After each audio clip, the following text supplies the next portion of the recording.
Love it.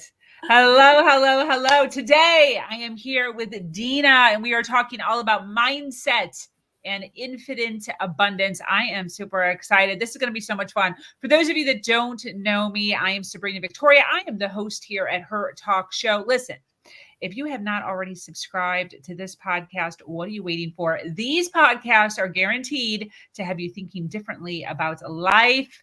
Let's jump right in. Get ready, because today's guest is about to change the way you view your world. This is Her Talk Show, hosted by Sabrina Victoria. If you're listening live, welcome. I see you. If you're listening on the replay, make sure you hashtag replay wherever you're at so we can send you some love in the comments. Listen, we have had over 600 women grace this stage. We are adding another one to the list today. We have podcaster, publisher, author, and coach, Deena Kordt. She draws from her personal journey of overcoming significant loss, domestic abuse, and formidable challenges to passionately empower others to forge ahead in their quest for a fulfilling life. Deena's expertise lies in connecting people with the tools to harness the transformative power of their mindset and unlock infinite abundance. I'm super excited for this conversation today. Welcome, lady. Thank you, Sabrina. I have so been looking forward to our conversation today. And I mean, we've connected, you've been on my podcast, and I'm just thrilled to be connected with you and have discovered many things that we have experienced in common. Yes. I really like that we're like doing big things. I love it. You know what I mean? It's so funny when you're going around life. I think there's like this pivot that some of us have, not all of us, but some of us have like mid-life where we start to look around and we're like, wait a minute, we can actually like do things. Do you remember that? You remember when you were like younger and you're like, ooh, they're doing big things. How do they do that? Well, it's so adult. It's so grown up. I mean, I still have days where I think, ooh, what I say is taken as an adult. And I think, I'm going to just jump right in for what I think has created that mindset and that mentality in me that I stop and have to actually recognize that that's what's happening is years and years, like over 30 years of domestic abuse.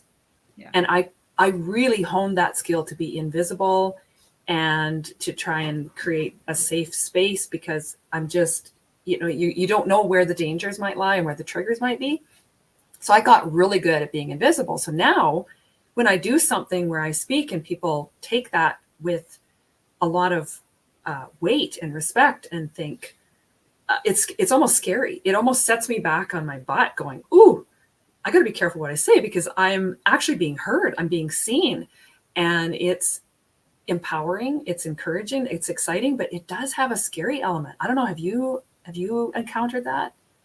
Yeah, there's definitely, to your point of realizing people are listening, there's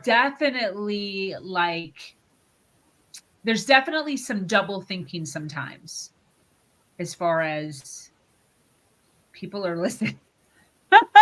Yeah. People are listening, and how is this going to be taken, 10 years from now? There's people who spoke openly, 15 years ago, and now their stuff is being like dissected and pulled apart because what was appropriate to be saying 15 years ago is no longer appropriate.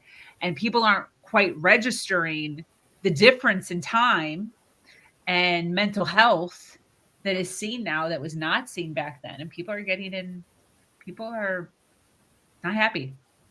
Well, and it's, I have to play devil's advocate a little bit here too, because in that day and time, in that culture and in that environment, it wasn't inappropriately said or shared. Yeah. And now that we understand the impacts of some of that, and even, back to the abuse again, how many people don't even realize, like the perpetrators doing this, think, well, I'm not hitting her, say, on this far end of the spectrum, so it's not abuse. Yeah. And so there's even a misunderstanding that way. So the people that said and did those things 10 or 15, 20 years ago didn't do it with the intention I'm just going to give them, benefit of a doubt. On the most part, they weren't doing it to be hurtful or insulting or to impact anyone's mental health. Now, and we should be evolving. We keep evolving. Yeah. And that is where we are. So now, and what we're doing today, someday, some of the things that we are saying and doing will maybe not be appropriate or be considered, just hurtful or damaging. Yeah. So I try to look at it with some compassion in that type of a filter, that there could be some a little grace granted. Yeah. And definitely so, like I was talking to my mom not too long ago, and she was like, this stuff, like if I would have known, it would have been different. But like this stuff was not known like it is now. We have to recognize that we can learn. Like I learned stuff watching TikTok.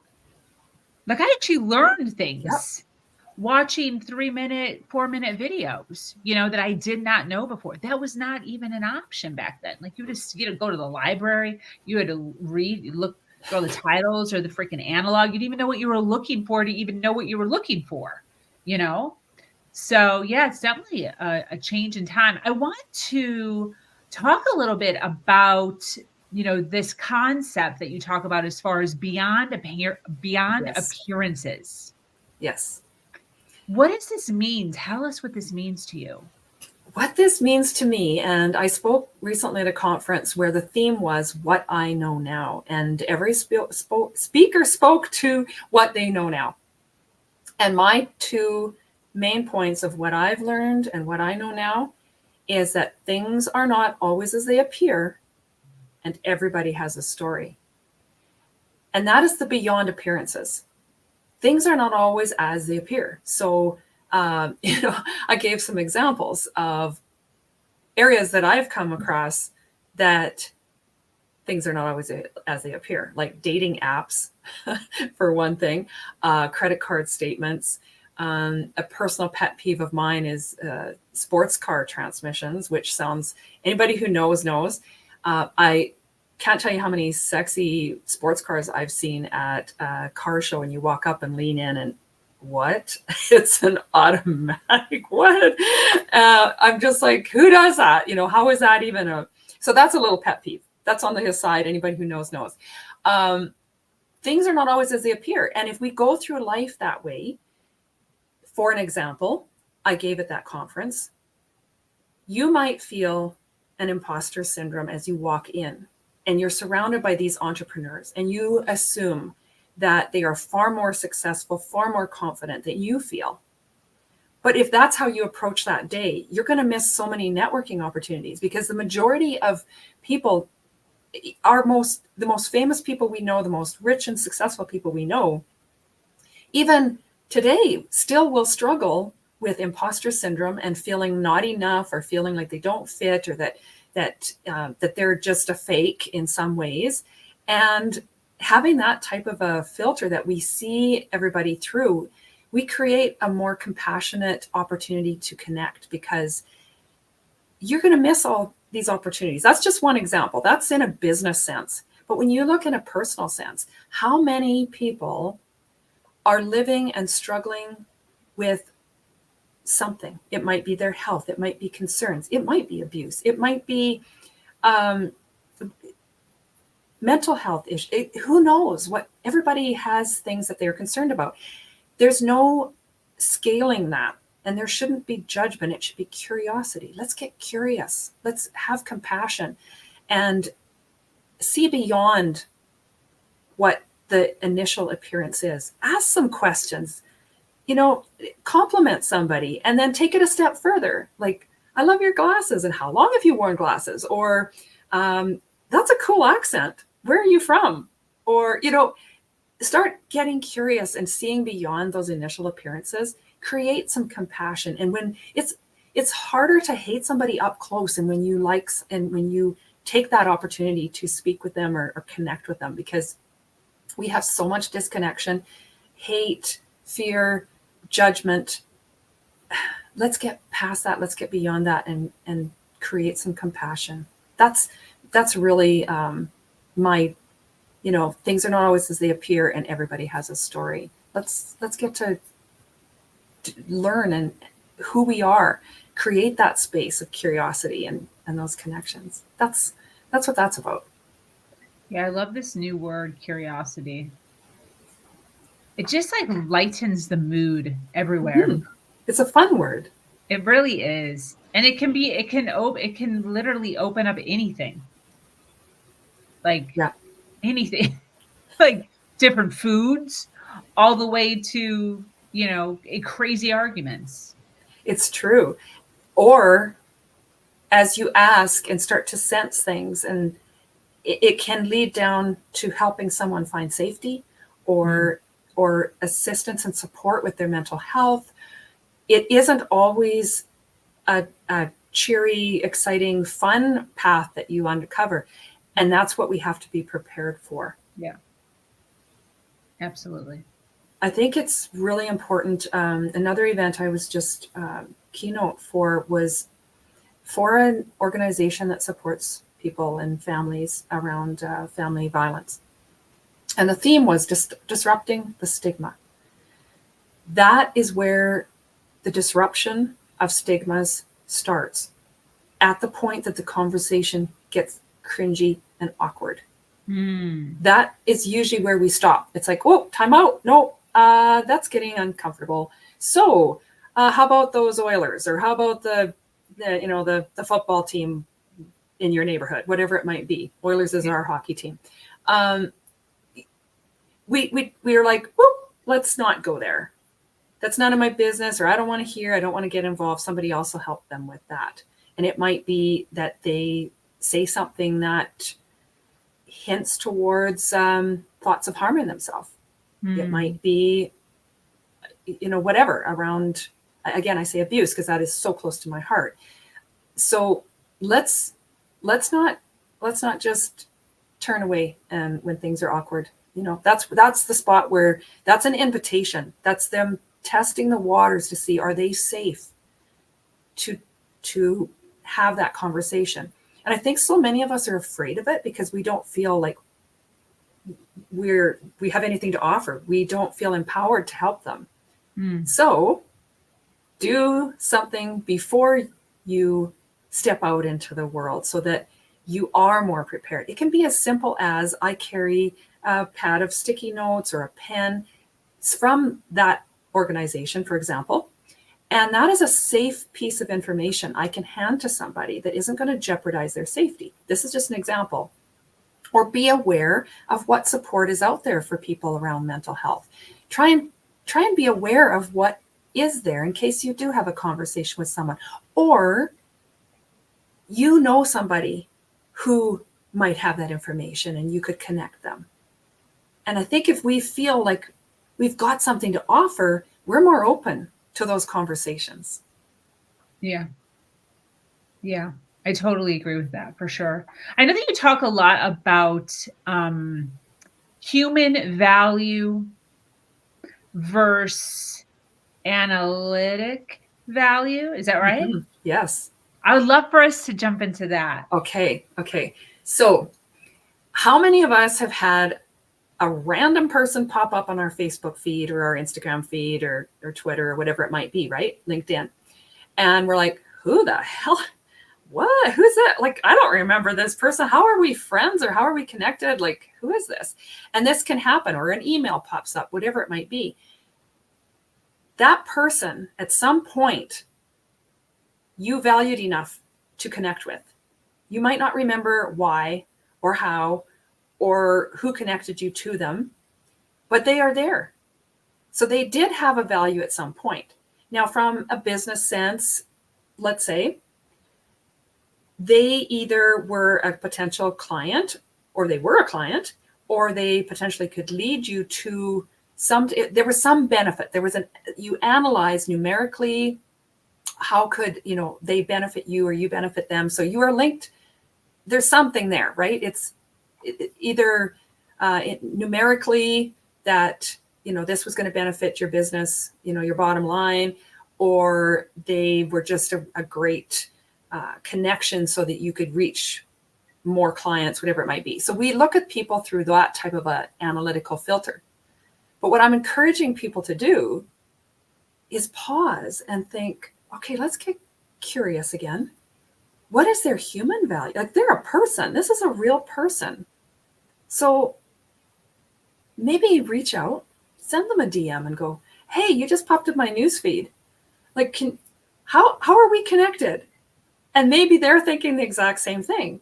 And you are very likely, if it's been a while, you don't recognize them, you've both evolved, you've both changed, you've both either grown your business or left whatever that business was, or relationship. How did you get connected? And maybe there's a brand new relationship there waiting to happen that both of you will be happy that you solved the mystery around, or you just part ways and go, hey, I'm not in that line of work or in that relationship or even living in that community anymore, or I went to that Zumba group, whatever was in common. And again, just get curious. And a lot of times people go through their feeds or their contact lists and go, I don't remember this person, so delete, and that's fine.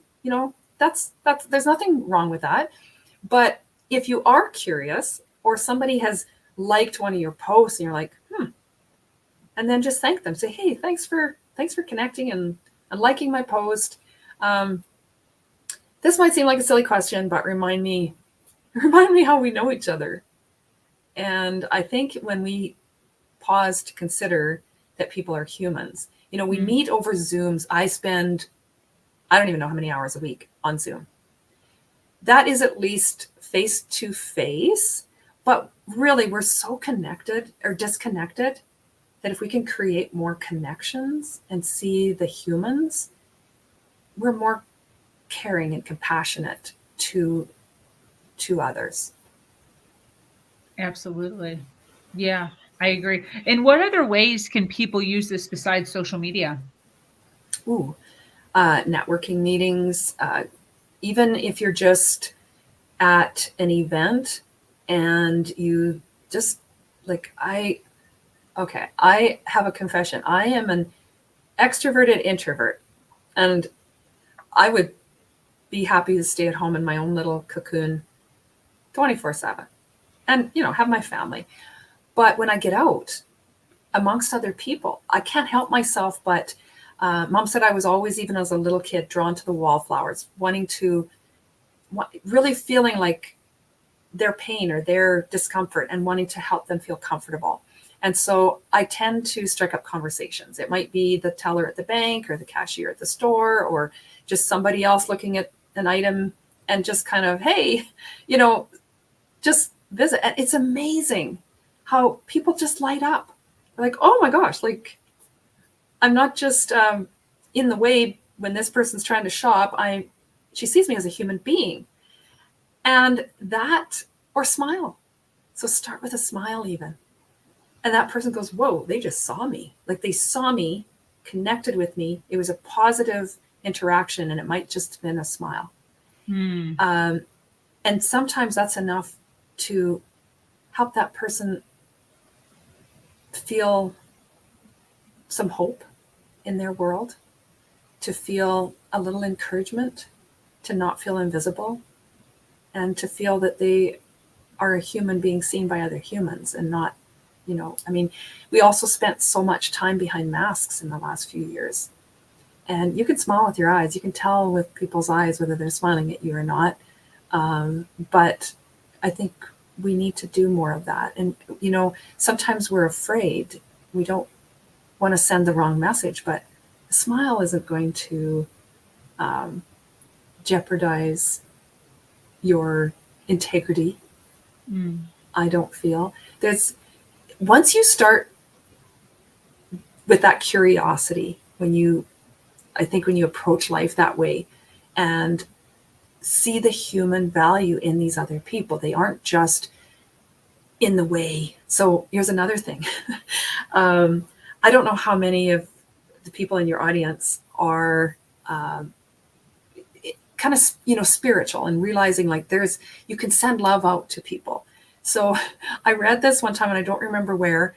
I wish I could, so I could credit the person who shared this. But for example, when you're in traffic and somebody cuts you off, or you get impatient because you're trying to get somewhere and you can only go as fast as the person in front of you, just pause and take a breath and just send love out to the other drivers. Just say, hey, okay, I hope you're all having a great day. Like, just, and it just changes your whole day. And they'll be like, whoa, what just hit me? That felt good. It felt like a little virtual hug. And you see life they're humans. They're a human going someplace for some reason. And it may be a very happy reason, a sad reason, or just a neutral going for the groceries reason. But just have that compassion. And when you really start to step out back into your world with that, I'm curious, I wonder how that person's day is going. Or I see them as a fellow human with a human value. They're not just the person in the car in front of me that's going 10 kilometers below the speed limit or whatever it is.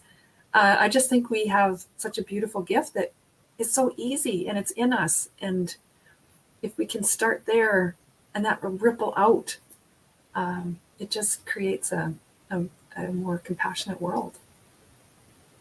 Absolutely. I would tend to agree with all of that. When you think back at your life, all the ups and downs and twists and turns, what do you believe has been the number one lesson that you've learned? Trust your instincts. Ooh. Yeah, trust your instincts. If you see a red flag, don't try and change it to another color. If you feel something is off, or you feel something is inviting you, follow the one that invites you, run from the one that feels off. If it feels quite off, or get curious again, be curious. What is it about this that feels like, I want to try that? Like, this looks amazing. Even if others are going, are you sure? But you feel that pull, that in your instincts, in your gut, and you're just like, you know what? I'm just going to get curious about this. It might work, it might not. It might turn into something, it might not. But I want to explore this a little bit. And the instincts around red flags is that so many of us are, I don't know if we're trapped in it or if it's conditioned into us, or we're just born with being people pleasers, trying to keep the peace, being everything for everybody, putting yourself last.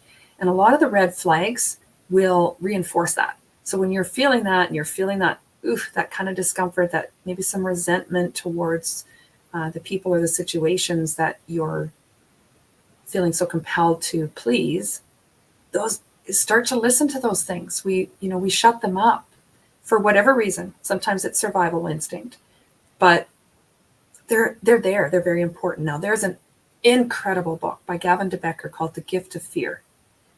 Everybody should read it. It's old. It's been around a long time. I believe on his website, there's some videos as well. And he speaks about instinct and literally how we have learned to kind of laugh it off or joke it off. And sometimes when you make a dark joke, you're actually, and what I mean by that is, for example, one of the stories in the book, a gentleman walks into the office in the morning. The staff is standing at the front desk. There's this mysterious box. They're like, hey, we don't know where this came from. Like, there's no return address. Like, this just got dropped off. And as he walks by them, he goes, well, I'm going to go back here before it blows up. He gets to his back office, blows up. So those type of dark, sometimes our dark humor is a way that we're kind of downplaying our instincts. Now, that's extreme. But he also says, like, how many women will get into an elevator, a steel sealed box with a stranger going, well, I'm just being silly, and they probably 88% of the time are perfect. Like, nothing happens. But when you feel those cringy little twigs in your instincts. Listen to them. And it's just and so the gift of fear he's talking about is that instinct. We have an instinct that's given to us, and we are so used to ignoring it or downplaying it or pushing it aside. And it doesn't always have to be in a negative way. I really like to also balance that with when you feel a draw towards something, follow it, try it. That is interesting. I've never really thought about that, getting into an elevator with one person. That is kind of weird. It is weird. And he said, like a lot of times we'll do it. We don't have that instinct with this feels, I'll just wait for the next one, because why don't we? Because like, they're going to think badly of us. It's a freaking stranger. And or maybe it isn't, but they're like, who cares what they think? Are they being paranoid? So what? Let them think you're paranoid. If you feel more comfortable taking an elevator by yourself or with a group or whatever it is, wait, just take the next damn elevator or whatever it might be. Taxi, maybe there's an Uber pulls up and you're like, just go, you know what? I changed my mind. I don't have to be there for an hour later or whatever, right? And then just order a different one. There's so many situations like that where maybe we are being paranoid. Maybe we are being oversensitive, but maybe we aren't. So, get curious, do what feels comfortable. Another thing that I've learned, and this is fairly recent, and again, I think it was Martha Beck that said this, when you are struggling with a decision, and I'm not directly quoting, when you're struggling with a decision, choose the answer that feels like freedom. I love that one. So, for example, when I was keynote at that event, one of my good friends texted me that morning and said, I feel so terrible that I can't come. My movers are coming and I wanted to be there, and I never, like when I say I'm going to be there, I do. But now this last minute change, and I feel like I'm disappointing you. I was like, hey, what answer feels like freedom to you? That's what I preach. And I 100% support you in that. I've got 150, 60, whatever it was, people here to hear it. And they're all supporting me. I totally understand if you can't be there. And she's like, thank you. And I said, and don't feel guilty about it. It's good. So sometimes you have to, you're on the other end of people saying no, but you got to support them in that. Absolutely. Yes. I talk about that all the time. You don't want to be a hypocrite. Yeah. It's hard sometimes, but yeah, you have to give and take in that essence. With the decision making, one of the things that I tell my clients is flip a quarter. So like give each side one decision. Flip a quarter, catch it. Don't look at it. Oh. What did you hope? What did you hope? Ooh, that's gold. Yeah. And so much so that I don't even need the quarter anymore. Like I can honestly just, and then like, what was the side that you were hoping it would land on? And that's the answer. Ooh, that's good. Yeah. And it really gives us our power back. Right. And that's what you're talking about. It's like, where's the freedom at? Where's your power at? We know what we want. We know the decisions that are good for us, but sometimes we have to go around in all these circles and ups and downs. We have to call everybody in the Rolodex, to get affirmation. And, Sabrina, speaking on the hypocrisy of this, our own personal boundaries, like I disappoint myself more than I ever disappoint anybody else. Yeah. I think everyone can feel that. Yeah. Yeah. We don't always make those decisions or set those boundaries. We don't acknowledge I don't acknowledge or recognize them, let alone communicate them to others. So how are they even supposed to have a chance to honor my boundaries? I'm not. Absolutely. In the intro that I read, it said overcoming significant loss, domestic abuse, challenges. I'd like to know in your journey, what have been, like, if you could put it into steps, like 2 or 3 steps that you have had to personally take to go from maybe this more low vibration Deena to the Deena that you are today? What were some of the things that you personally did to start to transform your life? Well, I was raised and then spent most of my married life in a very strict religious environment. Mm. That alone, I really feel contributed to me allowing myself to stay in a relationship that was abusive. There was, I was like the perfect victim. I was isolated socially. As a child, even raised out on a ranch and in the boonies, just tiny towns, no, long distance telephone lines from my friends, no such thing as texting and internet at that time, and emails. And then the religious conditioning of divorce isn't allowed, women are subservient, around you forgive everything, and you just put up with whatever. And then, so socially isolated, and as well, just this really strict environment.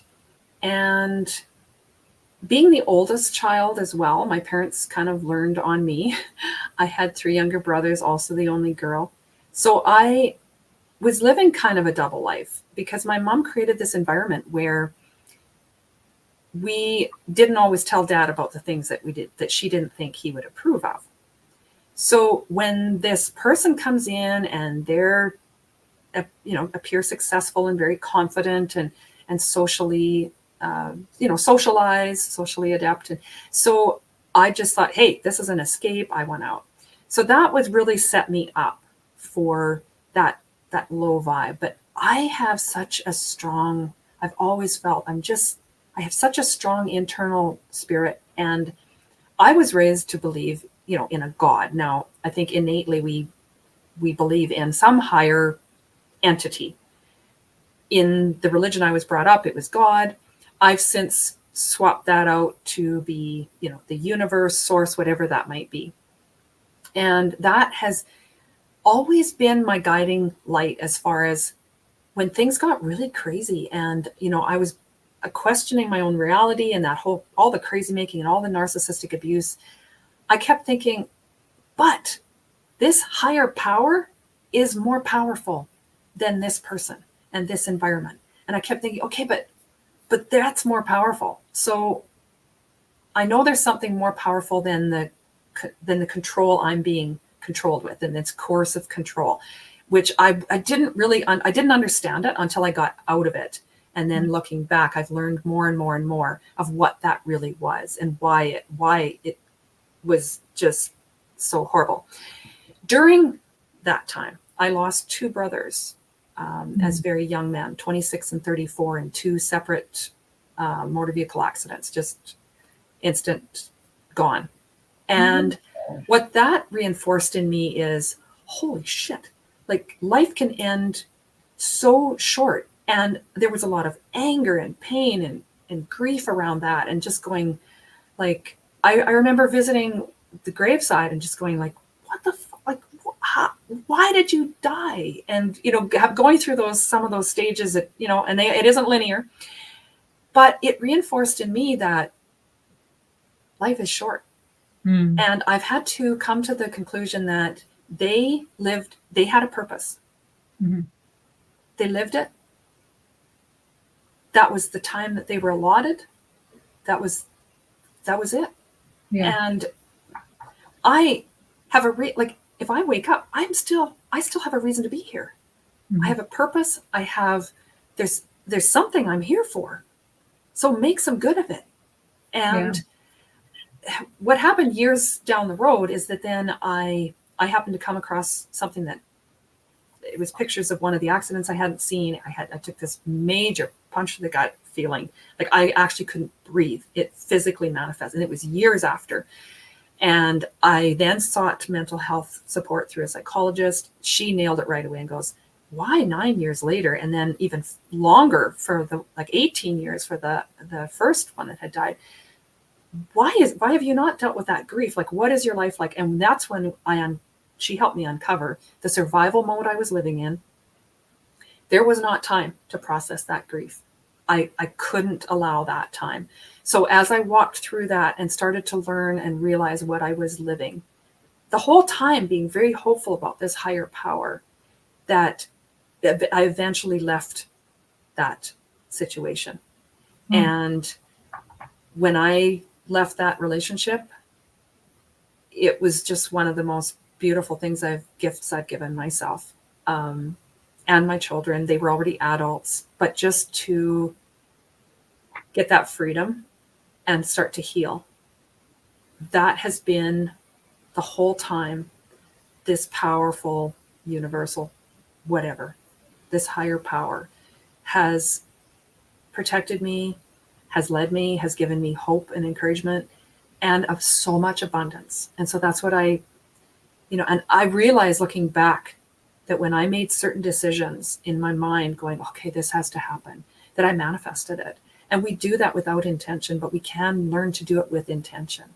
There's so much blessing for us, so much beauty and abundance that's available to us. And if we can, follow those instincts and trust that we are capable of creating a life that is abundant and safe and blesses others. And maybe our mission isn't some great, big, fantastic thing that impacts the entire globe. But if we can even start with smiling at strangers or helping people feel seen or creating safe spaces and having compassion, we won't even know the ripple effect that might have. And I realize that I'm still here for a reason. I'm still figuring that out day by day, but things cross my path. I follow with curiosity, and here I am talking to you, Sabrina, and hoping that my message can encourage others. Absolutely. Sorry for your loss. Thank you. I'm very proud of you, though, for the pivots that you've made. I'm sure that those were difficult at the time. They were. And I'm going to put in here, and I'm going to challenge your audience to be proud of themselves. Because when you stop and just start writing, what have I learned in the last, say, year, 2 years, 5 years? What have I done to grow? Where have I grown? Or what have I got to celebrate? What is there that I can celebrate? Because we tend to accomplish something, and then it's like, okay, great, that's no longer even on my radar. What's next? What's next? Like, I'm not worthy enough yet. I'm not worthy enough yet. I got to keep pushing and pushing. Just stop, write down the first 5 things that come to mind that you have accomplished or that you could celebrate, and be proud of yourself. Actually be proud of yourself. So my first instinct when you're like, I'm proud of you, I'm like, thanks, and feeling like, but then to go, no, I'm proud of me too. I'm proud of me too. Those were hard, did it. And Sabrina, from hearing parts of your story, wow, proud of you too. Thank you. Thank you. This has been great. I so appreciate your insight. We have a ton of people watching live. They're obviously resonating with what you're saying. I would love for you to talk a little bit about what you do, who you help, what your business is, and who should be contacting you. Okay, awesome. Thank you. Well, I've written some books around, there's a few varieties of books, but the Make Shit Happen is a guidebook. And so you can make shit happen, then I can make shit happen is the companion journal. And it's really digging down into, don't give up on your dreams. How can you make them happen? And there's more to it. It sounds fluffy, but it's not. And I also, for the last year, have been doing a lot of connecting. I bought a magazine called Divorce Magazine Canada. It has been around for coming on 13 years. It is online at divorcemagazinecanada.com. I've also expanded it. Much of what I'm doing with the podcast that I also started around it. There's online support groups. Many of the experts that share their supportive information on all of my platforms, YouTube channel, everywhere, is very beneficial whether there is a divorce or not. So I've now expanded to be Life Changes channel. So my podcast is Life Changes channel. The website can also be found as lifechangesmag.com. There's a YouTube channel, Divorce Magazine Canada. My own personal website is deenakordt.com. It's on the screen there. I have a blog there. I've got my books are listed there. There's a lot of information and support there for people as well. I have a Hope in Hell compilation book that I'm collecting stories for, where people can share their stories of abuse anonymously, don't have to be a professional writer. I even have a transcriptionist if people prefer to record their message or their story, and there's no buy-in. I will be self-publishing this on Amazon, and all proceeds of the sales of the book will go to organizations that support people that are trying to find help and safety out of family violence. There is also a Hope and Health series on the podcast where organizations tell how they support and people share their stories. There's also a Divorce Diaries series where people share what they've experienced and have a message of hope that you can get through this. You aren't alone. We believe you. We have been there in some way or other. Everybody's story is unique.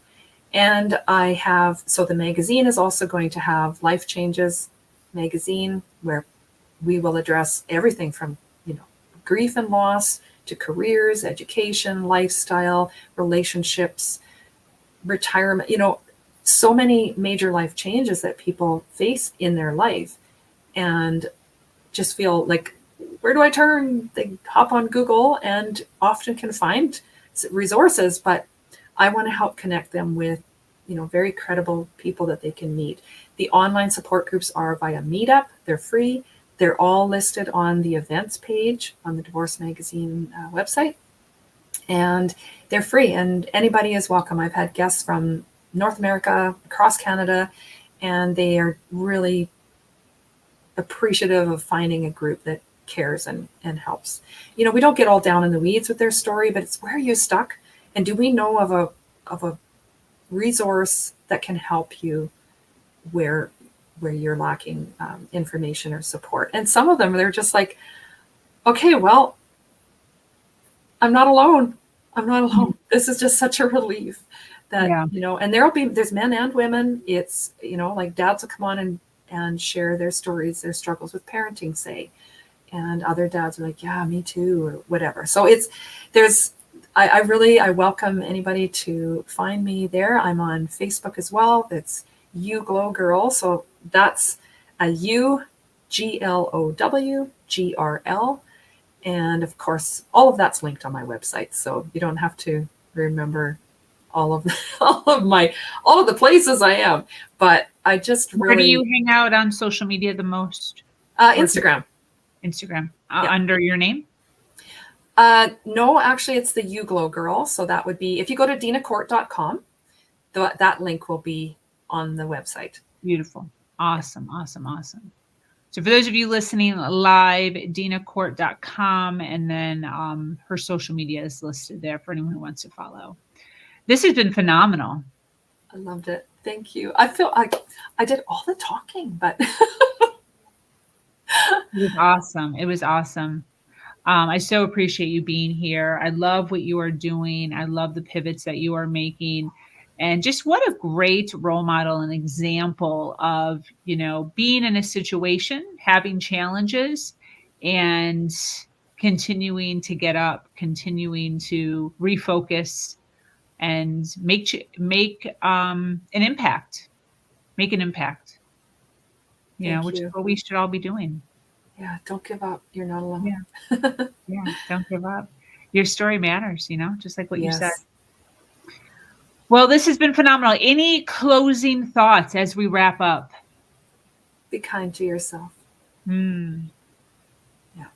I think we're heading into a season of chaos, and, especially, and I don't want to say only moms, but it seems like we feel all the pressure to make all the magic happen, and just give yourself some grace. Be kind to yourself. Absolutely. Well, thank you so much. This brings us to an end of yet another incredible episode of Her Talk Show. Thank you, Deena, for sharing your wisdom, inspiring us all.